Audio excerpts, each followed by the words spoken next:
Hey, what's up guys? We're here at the Bike Connection Agency Mountain Bike Connection Winter 2023 event where Rotwild is presenting a brand new, very exciting e-light downcountry bike. I'm here with Jonathan at Rotwild, who's going to tell us all there is to know about this bike. And yeah, then we're going to take it out onto the trails here at Massa Marittima and put it to the test and see how it performs. Wow! It is ever so slippery. I'm Jonathan from Rotwild. I'll do the marketing there, and yeah, I'm here to introduce you the new RX275 downcountry bike. And it is a bike with a TQ system and a small battery with 250 watt hours, and yeah, 130 mil travel in front, 120 in the back. It's a very swift, small, nimble bike, way too fast for your tunnel vision. And so we paired the TQ motor, which is awesome, light and silent. We paired it with 250 watt hour battery and a boost button here in your cockpit. So usually the motor puts out a maximum of 200 watts. And when you flip the switch, the boost button, as long as you press it, it puts out 300 watts of power just when you need it, not just all the time, because it would drain the battery rather quickly. And we wanted to make a bike that you feel that you were riding it. So you want to come home and be sweaty. Yeah. So you don't want to come home and think like, oh, I've ridden a chairlift all day, so you want to work out. Having a smaller battery than on the usual lightemtbs or standard eMTBs, you got to be cautious with using the energy on the bike. So we went with a servo remote up front here, and with the boost button you're able to put down the power just in the situations when you need it. So think about approaching a corner and hitting the boost button at the apex of a turn, and it shoots you out of there. Another situation would be you approach a roots or a step up on the trail, hit the button for a few seconds, get over it, keep your momentum, keep the flow, and then just leave it and be in the standard assist mode. Yeah. Awesome. And the torque the motor puts out? It's 50 Newton meters. Pretty standard TQ setting, nothing fancy there, but it's plenty enough for the bike. Awesome. And you were saying that when the motor isn't actively giving you assistance, it's pretty much like riding a normal mountain bike, right? Totally like riding a normal mountain bike. You can't really tell when the motor is fading out because there's no resistance at all. And it's one of those bikes that you're able to push way beyond 25 kph. It's hard with some different eMTBs, full-on eMTBs, it's like an invisible wall. Yeah. But with this bike, you can't really tell it. Once you hit 40 kph, you can feel the wind in the hair, but yeah, you won't really recognize that the motor is not doing anything by this time. Awesome. And in terms of the geometry? Yeah, we have a 66-degree head angle, 75.5 degree C-tube angle. We have size large, has 485 millimeters of reach, for 36 millimeters of chainstay length. Yeah. And with a size large, we're opting at 15.5 kilograms of total weight. Fantastic. So pretty damn light then. Yeah. And in terms of the build specs available, what have you got? We have two build specs. One is the entry is the Pro spec, and then we have the top level is the Ultra spec. We call them Pro and Ultra. Yeah. The Pro starts with 9,500 euros, and the Ultra tops out at 12,500. Fantastic. And availability around the world? Around the world will take some time. Right now we're in the Europe, just in European parts, European countries. Sorry. Availability will be by the end of March.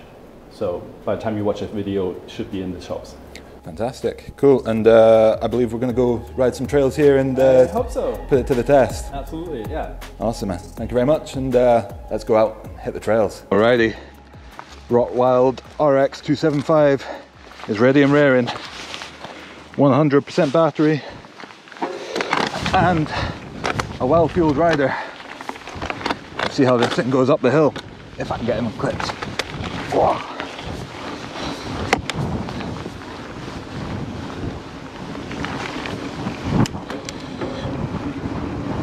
Boost. Oh yeah, that's good stuff.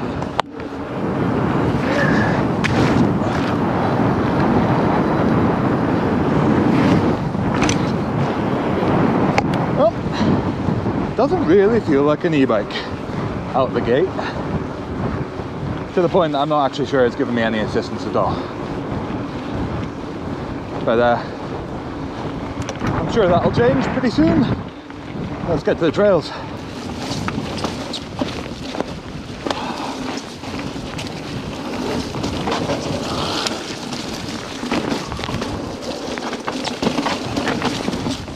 Ride as if the whole trail is trying to kill you. Slippery mud in between slippery rocks and insanely loud chain by the sounds of it.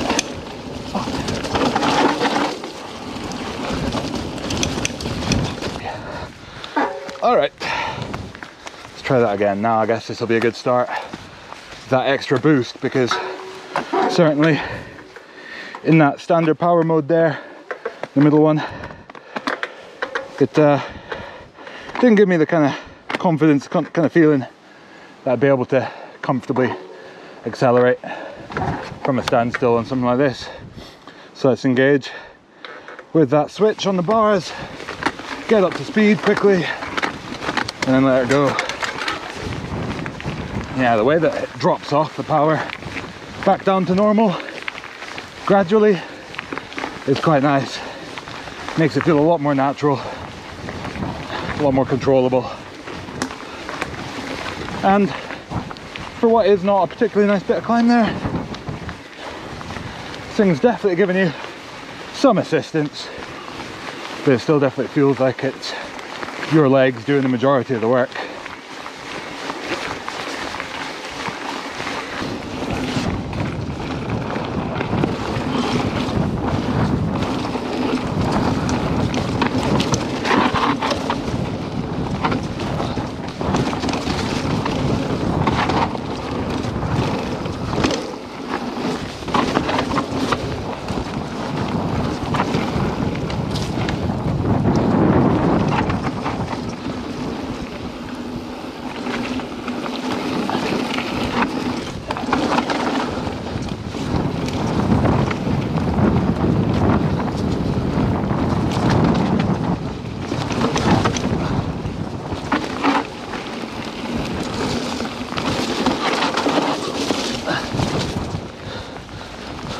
Boost. Yeah. Oh, that's good.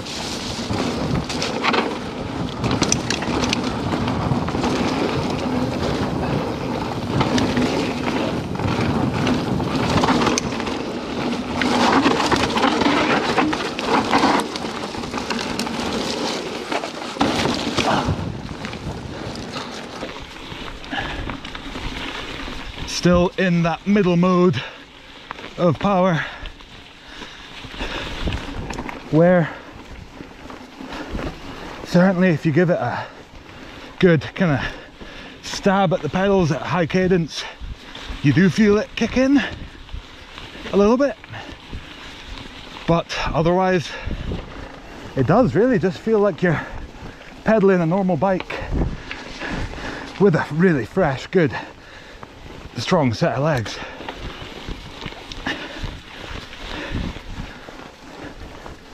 Interested to get it to a little punchy section, and rather than just gritting my teeth and powering up it, instead letting this boost button do the work for me.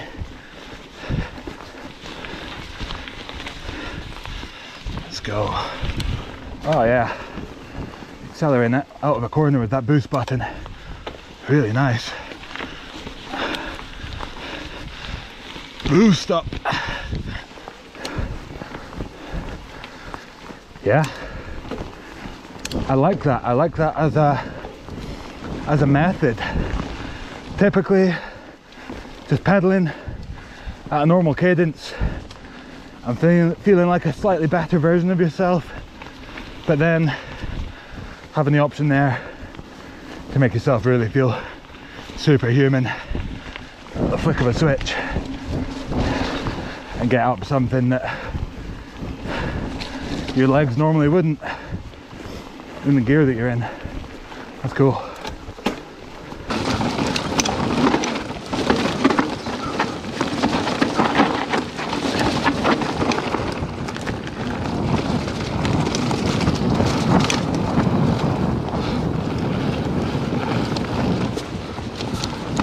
give me that boost.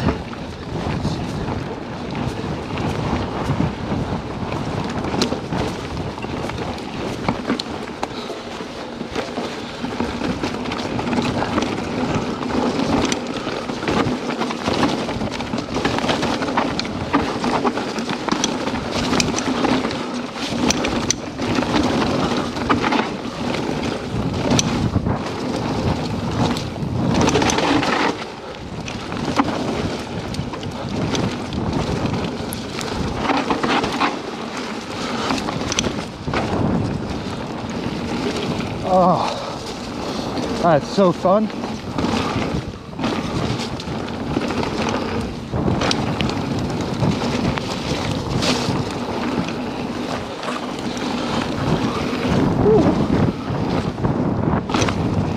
Down country.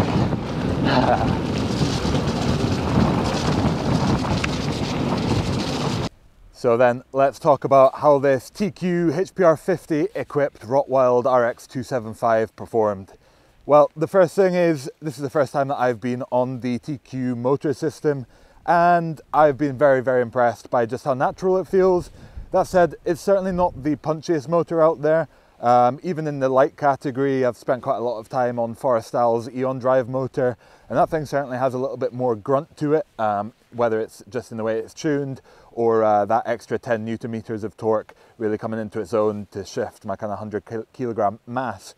But certainly for the most part, for the style of riding, for the overall weight and the ability of this Rotwild to navigate technical sections of climb, because of its lightweight and the relatively kind of downcountry, slightly over the front geometry, certainly it's not been a hassle to get up some pretty technical bits of climb, and it makes just the general ride experience feel much more mountain bike than e-mountain bike, which some people are going to absolutely love, undoubtedly. And it's been a huge amount of fun. The Spaghetti Trail here at the Monte Arsenti trail area in Massa Marittima, Tuscany, Italy, is an absolute classic bit of climb, and is super fun on this. Just taking the edge off of the steeper portions, using that boost mode, makes, just generally the climb a lot less fatiguing, and certainly more enjoyable when you're not having to really give it all of your might just to get up certain sections of the climb. Let's talk about how it descends. Certainly the heavy rain overnight and the resulting very slick trails were not the ideal testing ground for the bike equipped with Knobby Nick on the front and Wicked Will tyres by Schwalbe in the back, because, well, they're not designed for super wet and muddy conditions. The rocks here are also super slippery when wet. And all around on that first lap, it was just a terrifying experience, but that's no fault of the bike. That's purely down to tyre spec and the trail conditions today. Once I kind of identified a slightly more safe trail, shall we say, to ride, one that had already dried a little bit more and had a little bit more support in the turns, the tyres stopped becoming quite so much of a problem, and the bike really came alive. It was able to kind of give it a little bit of push, and it kind of took it all in its stride. It lets you really kind of work the terrain to get your speed, but still holds its own on the descents in the rougher portions. And didn't kind of leave me terrified of attacking some of the sections on the Benedetto trail that I ended up having a real hot lap, real fun lap down. And it was super promising. I'd absolutely love to get either another lap on this thing if I had the time with a more aggressive set of tyres, or just more time on this bike in slightly more favourable conditions to really put it to the test and really get to the bottom of how it performs. But there's one thing for sure, this thing is an absolutely huge amount of fun, and it's really promising to see more bikes coming out in kind of the full spectrum of mountain bike categories with a slight amount of electrical assistance. Certainly I don't feel like the motor and the battery weight were taking anything away from the ride on this thing. And of course, when you get to the uphills, it just makes it all that little bit easier. Just to keep the high speed, like the average speed up nice and high, and keep you having lots of fun. Keep you having lots of fun indeed. you can't fault the spec on this thing. It's a lot of money, and all the parts on there are absolutely solid and stellar and very enjoyable. And the frame itself, it stayed nice and tight, which I can't say for everything that I've been riding recently. And yeah, it feels solid enough, stiff enough, but not like unrideably kind of stiff to the point that it beats you up. And it's just been a pleasure all around, and I've had a huge amount of fun in this short testing period on board the bike. I hope you guys have enjoyed checking out this video from Mountain Bike Connection Winter 2023 by Bike Connection Agency here in the Massa Marittima area of Tuscany in Italy.